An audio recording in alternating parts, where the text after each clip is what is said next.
ಸ್ನೇಹಿತರೆ ನಮಸ್ಕಾರ. ಇಂದಿನ ಸಂಚಿಕೆಯಲ್ಲಿ ನಾವು ಛತ್ರಪತಿ ಸಂಭಾಜಿ ಮಹಾರಾಜರ ಬಲಿದಾನದ ನಂತರ ಮರಾಠರ ಸೇನೆ ಮೊಘಲರ ವಿರುದ್ಧ ಸೇಡು ತೀರಿಸಿಕೊಂಡಿದ್ದರ ಕುರಿತು ಹಾಗೂ ಮರಾಠರ ಸೇನೆ ತಮ್ಮ ಭಯಾನಕ ದಾಳಿಗಳಿಂದ ಮೊಘಲರನ್ನು ಕಾಬೂಲಿನವರೆಗೂ ಹಿಮ್ಮೆಟ್ಟಿಸುವುದರ ಮೂಲಕ ಔರಂಗಜೇಬನ ಸಾಮ್ರಾಜ್ಯವನ್ನು ಯಾವ ರೀತಿ ದುರ್ಬಲಗೊಳಿಸಿತು ಎನ್ನುವ ವಿಚಾರಗಳ ಕುರಿತು ಸಂಕ್ಷಿಪ್ತವಾಗಿ ತಿಳಿದುಕೊಳ್ಳೋಣ ಬನ್ನಿ. ಛತ್ರಪತಿ ಸಂಭಾಜಿ ಮಹಾರಾಜರ ಬಲಿದಾನದ ಬಳಿಕ ಅವರ ಪತ್ನಿ ಯಸುಬಾಯಿ ಮತ್ತು ಅವರ ಮಗ ಸಾಹುವನ್ನು ಬಂಧಿಸಲಾಗುತ್ತೆ. ಆನಂತರ 18 ವರ್ಷಗಳ ಬಳಿಕ ಅಂದರೆ 1707ನೇ ಇಸವಿಯಲ್ಲಿ ಔರಂಗಜೇಬನ ಮರಣಾನಂತರ ಸಾಹುವನ್ನು ಬಿಡುಗಡೆ ಮಾಡಲಾಗುತ್ತೆ. ಬಳಿಕ ಯಸುಬಾಯಿಯನ್ನು ಮಹಾರಾಷ್ಟ್ರದಲ್ಲಿ 17 ವರ್ಷಗಳ ಕಾಲ ಹಾಗೂ ದೆಹಲಿಯ ಕೆಂಪುಕೋಟೆಯಲ್ಲಿ 12 ವರ್ಷಗಳ ಕಾಲ, ಒಟ್ಟು 29 ವರ್ಷಗಳ ಕಾಲ ಬಂಧಿಸಿಡಲಾಗಿರುತ್ತೆ.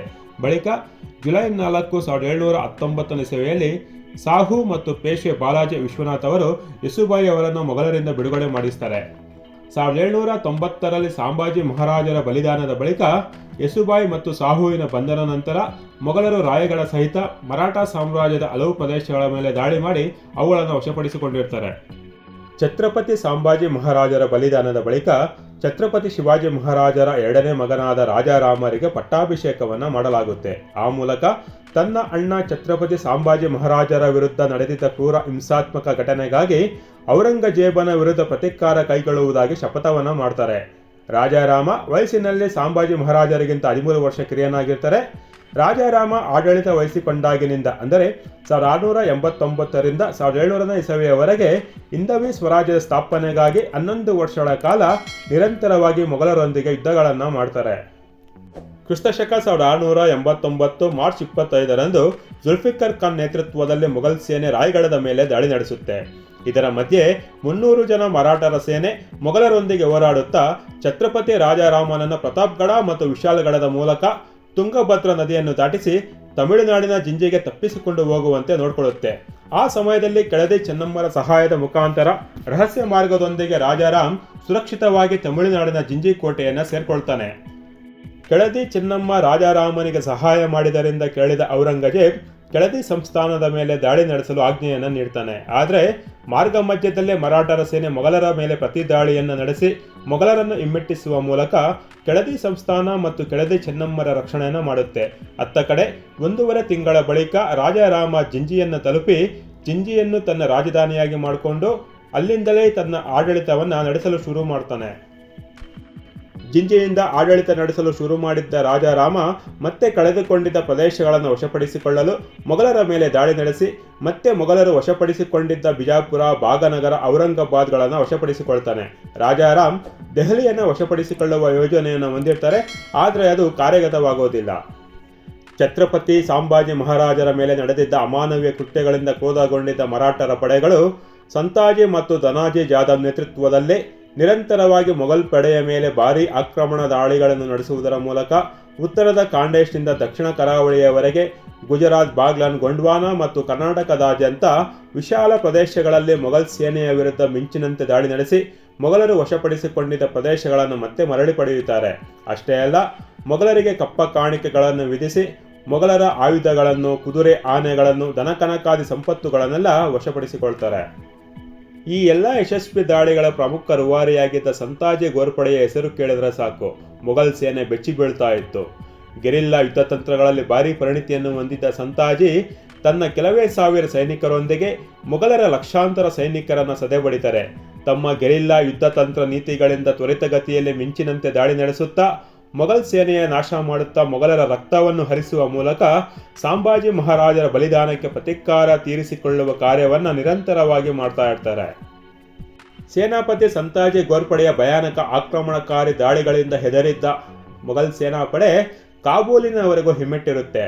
ಛತ್ರಪತಿ ಶಿವಾಜಿ ಮಹಾರಾಜರ ಪ್ರೇರಣೆಯಿಂದ ಮುಂದುವರೆದ ಮರಾಠ ಸಾಮ್ರಾಜ್ಯದ ಕುದುರೆಗಳು ಮೊಘಲರ ಅಹಂಕಾರವನ್ನು ಮುರಿದು ಅಫ್ಘಾನಿಸ್ತಾನದ ಕಾಬೂಲನ್ನು ತಲುಪಿ ತಮ್ಮ ಸ್ವಾತಂತ್ರ್ಯ ದಾಹವನ್ನು ತಣಿಸಿಕೊಳ್ತವೆ. ಸೇನಾಪತಿ ಸಂತಾಜಿ ಗೋರ್ಪಡೆಯ ಚಾಣಾಕ್ಷತೆ ಬೃಹತ್ ಸೈನ್ಯವನ್ನು ಮಿಂಚಿನಂತೆ ತ್ವರಿತಗತಿಯಲ್ಲಿ ಸಾಗಿಸಿ ಶತ್ರುಗಳ ಮೇಲೆ ದಾಳಿ ನಡೆಸುವ ಚಾಕಚಕ್ಯತೆ ಮತ್ತು ಕೌಶಲ್ಯವನ್ನು ಏಷ್ಯಾದಲ್ಲಿ ಚೆಂಗಿಸ್ ಖಾನ್ ಮತ್ತು ತೈಮೂರ್ ಬಿಟ್ರೆ ಸಂತಾಜಿ ಗೋರ್ಪಡೆ ಮಿಂಚಿನ ದಾಳಿಗಳನ್ನು ಸಂಘಟಿಸಬಲ್ಲವರಾಗಿದ್ರು ಅಂತ ಇತಿಹಾಸಕಾರರು ಹೇಳ್ತಾರೆ. ಆ ಸಮಯದಲ್ಲಿ ಮೊಘಲ್ ಆಸ್ಥಾನಕ್ಕೆ ಭೇಟಿ ನೀಡಿದ್ದ ಇಟಾಲಿಯನ್ ಸಂದರ್ಶಕ ಮಿನ್ನುಚ್ಚಿ ಹೇಳಿರುವಂತೆ, ಸಂತಾಜಿಯ ಎದುರು ಶತ್ರು ಸೈನಿಕ ಸಿಕ್ಕಿ ಹಾಕಿಕೊಂಡ್ರೆ ಒಂದೋ ಆತ ಯುದ್ಧಭೂಮಿಯಿಂದ ಓಡಿ ಬಚಾವಾಗಬೇಕಿತ್ತು, ಇಲ್ಲವೇ ಸಂತಾಜಿಯ ಖಡ್ಗದೇಟಿಗೆ ಬಲಿಯಾಗಬೇಕಿತ್ತು ಅಂತ ಸಂತಾಜಿ ಗೋರ್ಪಡೆಯ ಶೌರ್ಯದ ಕುರಿತು ವಿವರಿಸಿದ್ದಾನೆ. ಸಂಭಾಜಿ ಮಹಾರಾಜರ ಮೇಲೆ ಔರಂಗಜೇಬ್ ನಡೆಸಿದ್ದ ಅಮಾನವೀಯ ಕೃತ್ಯಗಳಿಂದಾಗಿ ಮೊಘಲರ ವಿರುದ್ಧ ಪ್ರತೀಕಾರದ ಜ್ವಾಲೆ ಸಂತಾಜಿಯ ಎದೆಯಲ್ಲಿ ಒತ್ತಿ ಉರಿತಾ ಇರುತ್ತೆ. ಮೊಘಲರ ಸೇನಾಪತಿ ಸರ್ಜಾ ಖಾನ್, ಸರದಾರರಾಗಿದ್ದ ಆಲಿ ಮರ್ದಾನ್ ಖಾನ್, ಜುಲ್ಫಿಕರ್ ಖಾನ್ ನಂತ ಪ್ರಮುಖ ಸೇನಾ ಮುಖಂಡರುಗಳನ್ನು ಸೋಲಿಸಿ ಅವರನ್ನು ಸೆರೆ ಹಿಡಿದು ಅವರಿಂದ ಕಪ್ಪ ಕಾಣಿಕೆಗಳನ್ನು ಸಂತಾಜಿ ಪಡಿತಾರೆ. ಇದು ಔರಂಗಜೇಬಿಗೆ ಬಹಳ ಹಿನ್ನಡೆಯನ್ನುಂಟು ಮಾಡುತ್ತೆ. ಕರ್ನಾಟಕದ ದೊಡ್ಡೇರಿ ಕೋಟೆಯ ಮೇಲೆ ನಡೆದಿದ್ದ ಸಂತಾಜಿಯ ದಾಳಿಯ ತೀವ್ರತೆಗೆ ಹೆದರಿ ಔರಂಗಜೇಬನ ಸೇನಾ ಜನರಲ್ ಕಾಸಿಂ ಖಾನ್ ಭಯಗೊಂಡು ಆತ್ಮಹತ್ಯೆ ಮಾಡಿಕೊಂಡ ಅಂತ ಇತಿಹಾಸಕಾರರು ಹೇಳ್ತಾರೆ. ಅಂದರೆ ಸಂತಾಜಿಯ ದಾಳಿ ಅದನ್ನೆಷ್ಟು ಭಯಾನಕವಾಗಿರ್ತಾ ಇತ್ತು ಎಂಬುದನ್ನು ನಾವು ತಿಳ್ಕೋಬಹುದು. ಮೊಘಲರ ಮೇಲೆ ಆಕ್ರಮಣಕಾರಿ ದಾಳಿಗಳನ್ನು ನಡೆಸಿ ಮೊಘಲರ ನೆತ್ತರನ್ನು ಹರಿಸುವುದರ ಮೂಲಕ ಮೊಘಲರ ಮೇಲಿನ ಪ್ರತೀಕಾರದ ದಾಹವನ್ನು ಸಂತಾಜಿ ತೀರಿಸಿಕೊಳ್ತಾ ಇದ್ರು. ಸಂತಾಜಿ ಗೋರ್ಪಡೆಯ ನೇತೃತ್ವದಿಂದ ಮತ್ತಷ್ಟು ಉತ್ಸಾಹಗೊಂಡ ಮರಾಠ ಪಡೆಗಳು ಈಗ ನೇರವಾಗಿ ಔರಂಗಜೇಬನ ಸೇನಾ ಶಿಬಿರದ ಮೇಲೆ ದಾಳಿ ಮಾಡಲು ಸಿದ್ಧರಾಗ್ತಾರೆ. ಛತ್ರಪತಿ ಶಿವಾಜಿ ಮಹಾರಾಜ್ ಕೇವಲ 400 ಸೈನಿಕರೊಂದಿಗೆ ಔರಂಗಜೇಬನ ಸೇನಾಪತಿ ಶಾಯಿಸ್ತಾ ಖಾನನ ಅರಮನೆಯೊಳಗೆ ನುಗ್ಗಿ ಲಕ್ಷಾಂತರ ಸೈನಿಕರಿರುವಾಗಲೇ ಶಾಯಿಸ್ತಾ ಖಾನನ ಮೇಲೆ ಮಿಂಚಿನಂತೆ ದಾಳಿ ನಡೆಸಿ ಆತನ ಬೆರಳುಗಳನ್ನು ಶಿವಾಜಿ ಮಹಾರಾಜರು ಕತ್ತರಿಸಿದ ವೀರೋಚಿತ ಪ್ರಸಂಗವನ್ನು ಸೈನಿಕರಿಗೆ ವಿವರಿಸುತ್ತಾ ಸಂತಾಜಿ ನೆನಪಿಸ್ತಾರೆ. ಸೈನಿಕರು ಆ ವೀರೋಚಿತ ಕಾರ್ಯಾಚರಣೆಯ ಕುರಿತು ಕೇಳಿ ಇನ್ನಷ್ಟು ಉತ್ಸಾಹಭರಿತರಾಗ್ತಾರೆ. ಶಾಯಿಸ್ತಾ ಖಾನನ ಮೇಲೆ ಶಿವಾಜಿ ಮಹಾರಾಜರು ನಡೆಸಿದ ಇತಿಹಾಸ ಪ್ರಸಿದ್ಧ ದಾಳಿಯನ್ನು ಪ್ರೇರಣೆಯಾಗಿರಿಸಿಕೊಂಡು ಸಂತಾಜಿ ಗೋರ್ಪಡೆ ಮರಾಠ ಸೈನಿಕರನ್ನು ಉರಿದುಂಬಿಸ್ತಾರೆ. ಸಂತಾಜಿ ಗೋರ್ಪಡೆ ತನ್ನ 2000 ಸೈನಿಕರೊಂದಿಗೆ ಕೂಡಿ ರಾಯಗಢದಿಂದ ಕೆಲ ದೂರದಲ್ಲಿ ತುಲಾಪುರದ ಬಳಿ ಬೀಡು ಬಿಟ್ಟಿದ್ದ ಔರಂಗಜೇಬನ ಸೇನಾ ಶಿಬಿರದ ಮೇಲೆ ಮಿಂಚಿನ ದಾಳಿ ನಡೆಸ್ತಾನೆ. ರಾತ್ರಿ ನಡೆದ ಹಠಾತ್ ದಾಳಿಯಿಂದ ಮೊಘಲರ ಲಕ್ಷಾಂತರ ಸೇನೆ ಗಲಿಬಿಲಿಗೊಳ್ಳುತ್ತೆ.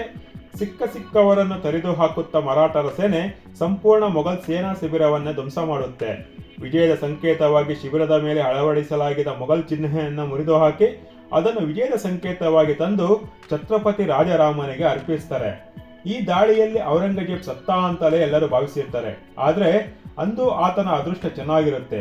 ಔರಂಗಜೇಬ್ ತನ್ನ ಮಗಳ ಶಿಬಿರದಲ್ಲಿ ಅಂದಿನ ರಾತ್ರಿ ಕಳೆಯುವುದರೊಂದಿಗೆ ದಾಳಿಯಲ್ಲಿ ಬಚಾವಾಗಿ ತನ್ನ ಪ್ರಾಣವನ್ನು ಉಳಿಸಿಕೊಂಡಿರ್ತಾನೆ. ಔರಂಗಜೇಬನ ಸೇನಾ ಶಿಬಿರದ ಮೇಲೆ ನಡೆದ ಈ ದಾಳಿ ಮುಘಲ್ ಸಾಮ್ರಾಜ್ಯದ ಮೇಲೆ ಇತರರಿಗಿದ್ದ ಭಯವನ್ನು ಕಡಿಮೆ ಮಾಡುತ್ತೆ. ಮುಘಲ್ ಸಾಮ್ರಾಜ್ಯದ ಅಸ್ಥಿರತೆ ಉಂಟು ಮಾಡಲು ಕಾರಣವಾಗುತ್ತೆ ಹಾಗೂ ಉತ್ತರದಲ್ಲಿ ಸ್ವತಂತ್ರ ರಾಜ್ಯಗಳಿಗೆ ಬೇಡಿಕೆ ಹೆಚ್ಚಾಗತೊಡಗಿ ಹೋರಾಟಗಳು ಶುರುವಾಗ್ತವೆ. ಆನಂತರ 1696ರಲ್ಲಿ ಸಂತಾಜಿ ಗೋರ್ಪಡೆಯ ಮರಣವಾಗುತ್ತೆ. ನಂತರ ಧನಾಜಿ ಯಾದವ್ ಮರಾಠ ಸೇನೆಯ ಪ್ರಮುಖ ಸೇನಾಪತಿಯಾಗಿ ನಿಯುಕ್ತಿಗೊಳ್ತಾರೆ. ಸತತ ಯುದ್ಧಗಳಿಂದ ದಣಿದು ಆಯಾಸಗೊಂಡಿದ್ದ ಛತ್ರಪತಿ ರಾಜಾರಾಮ್ ಕ್ರಿಸ್ತಶಕ 1700ನೇ ಇಸವಿ ಮಾರ್ಚ್ 3ನೇ ತಾರೀಕಿನಂದು ಶ್ವಾಸಕೋಶಕ್ಕೆ ಸಂಬಂಧಿಸಿದ ಸಮಸ್ಯೆಯಿಂದ ಅನಾರೋಗ್ಯಕ್ಕೆ ಈಡಾಗಿ ಮರಣವನ್ನಪ್ತಾರೆ. ತದನಂತರ ರಾಜಾರಾಮರ ಪತ್ನಿ ತಾರಾಬಾಯಿ ಸೇನಾಪತಿ ಧನಾಜಿ ಜೊತೆಗೂಡಿ ಮೊಘಲರ ವಿರುದ್ಧ ಹೋರಾಟವನ್ನು ಮುನ್ನಡೆಸ್ತಾರೆ. ಸತತ ದಾಳಿಗಳನ್ನು ಸಂಘಟಿಸಿ ಮೊಘಲರನ್ನು ಹಿಮ್ಮೆಟ್ಟಿಸುತ್ತಾ ಹಿಂದವಿ ಸ್ವರಾಜ್ಯದ ಹೋರಾಟವನ್ನು ಮುಂದುವರಿಸ್ತಾರೆ. ತಾರಾಬಾಯಿಯವರ ಹೋರಾಟಗಳಿಂದ ಜರ್ಜರಿತಗೊಂಡಿದ್ದ ಔರಂಗಜೇಬ್ 1707ನೇ ಇಸವಿಯಲ್ಲಿ ಮರಣವನ್ನಪ್ತಾನೆ. ಔರಂಗಜೇಬ್ ಮರಣಾನಂತರ ಕ್ರಿಸ್ತಶಕ 1707ನೇ ಇಸವಿಯಲ್ಲಿ ಸಂಭಾಜಿಯ ಮಗ ಸಾಹುವಿನ ಬಿಡುಗಡೆಯಾಗುತ್ತೆ. ಕೆಲ ಭಿನ್ನಾಭಿಪ್ರಾಯಗಳು ಮತ್ತು ಸಣ್ಣ ಪ್ರಮಾಣದ ತೀವ್ರತರವಾದ ಸಂಘರ್ಷದ ನಂತರ ತಾರಾಬಾಯಿ ಸಾಹುವಿಗೆ ಅಧಿಕಾರ ಹಸ್ತಾಂತರ ಮಾಡ್ತಾರೆ. ಸಾಹುವಿನ ಅವಧಿಯಲ್ಲಿ ಮರಾಠ ಸಾಮ್ರಾಜ್ಯ ಬಲಿಷ್ಠವಾಗಿ ಹೊರಹೊಮ್ಮಿ ಮರಾಠ ಸಾಮ್ರಾಜ್ಯದ ಪ್ರಭಾವವು ಮಧ್ಯ ಮತ್ತು ಪಶ್ಚಿಮ ಭಾರತದ ಬಹುತೇಕ ಭಾಗಕ್ಕೆ ವಿಸ್ತರಿಸಿ ಬಲಿಷ್ಠವಾದ ಮರಾಠ ಸಾಮ್ರಾಜ್ಯವನ್ನು ಸೃಷ್ಟಿ ಮಾಡುತ್ತೆ. ಆ ನಂತರ ಸಾಹು ಕ್ರಿಸ್ತಶಕ 1749ನೇ ಇಸವಿ ಡಿಸೆಂಬರ್ 15ರಂದು ತನ್ನ 67ನೇ ವಯಸ್ಸಿನಲ್ಲಿ ಶಾಹು ನಗರದಲ್ಲಿ ನಿಧನರಾಗ್ತಾರೆ. ಸಾಹುವಿನ ನಿಧನ ನಂತರ ಮರಾಠ ಸಾಮ್ರಾಜ್ಯದ ಆಡಳಿತವನ್ನು ಪೇಶ್ವೆಗಳು ವಹಿಸಿಕೊಳ್ತಾರೆ. ಆ ನಂತರ ಪೇಶ್ವೆಗಳು ಆಡಳಿತ ನಡೆಸಿ ದೆಹಲಿ ಸಹಿತ ಭಾರತದ ಬಹುತೇಕ ಭಾಗಗಳನ್ನು ವಶಪಡಿಸಿಕೊಂಡು ಭಾರತದಾದ್ಯಂತ ಭಗವಧ್ವಜವನ್ನು ಆರಿಸುವುದರ ಮೂಲಕ ಹಿಂದವಿ ಸ್ವರಾಜ್ಯವನ್ನು ಸ್ಥಾಪನೆ ಮಾಡ್ತಾರೆ. ಅದರೊಂದಿಗೆ ಛತ್ರಪತಿ ಶಿವಾಜಿ ಮಹಾರಾಜರ ಹಿಂದವಿ ಸ್ವರಾಜ್ಯ ಸ್ಥಾಪನೆಯ ಕನಸು ನನಸಾಗುತ್ತದೆ. ಧರ್ಮವೀರ ಛತ್ರಪತಿ ಸಂಭಾಜಿಯವರ ಧರ್ಮಕ್ಕಾಗಿ ನಡೆದ ಬಲಿದಾನದ ಉದ್ದೇಶ ಸಾರ್ಥಕಗೊಳ್ಳುತ್ತೆ. ಸ್ನೇಹಿತರೆ, ಈ ಮಾಹಿತಿಯು ನಿಮಗೆ ಇಷ್ಟವಾಗಿದ್ದಲ್ಲಿ ಲೈಕ್ ಮಾಡಿ, ಸಬ್ಸ್ಕ್ರೈಬ್ ಮಾಡಿ, ಅಭಿಪ್ರಾಯಗಳನ್ನು ಕಾಮೆಂಟ್ ಮಾಡಿ ಬೆಂಬಲಿಸುವುದರ ಮೂಲಕ ಪ್ರೋತ್ಸಾಹಿಸಿ. ಮತ್ತೆ ಇನ್ನಷ್ಟು ವಿಚಾರಗಳೊಂದಿಗೆ ಮುಂದಿನ ಸಂಚಿಕೆಯಲ್ಲಿ ಭೇಟಿಯಾಗೋಣ. ಅಲ್ಲಿಯವರೆಗೂ ಜೈ ಹಿಂದ್, ಜೈ ಶ್ರೀರಾಮ್.